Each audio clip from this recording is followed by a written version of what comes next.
Ever feel like the stock market is a confusing maze? And you keep hearing about index funds? But what are they, really? And what's happening with them right now? Think of an index fund like a giant basket. Instead of picking individual stocks, you're buying a tiny piece of everything in that basket. Usually, that basket tracks a major market index, like the S&P 500.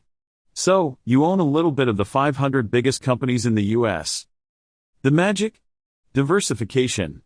If one company stumbles, it's less impactful because you own so many others.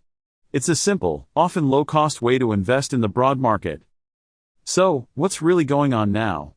Well, index funds are incredibly popular. They're a cornerstone for many investors, both beginners and experienced.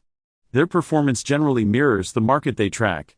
So, if the S&P 500 is up, your S&P 500 index fund is likely up too. What's important to remember is that while they offer broad market exposure, they're not immune to market downturns. They're designed to follow, not beat, the market. This passive approach has made them a go-to for many seeking long-term growth without the stress of active stock picking. Thanks for watching. If you found this helpful, please give it a thumbs up and subscribe to the channel for more insights.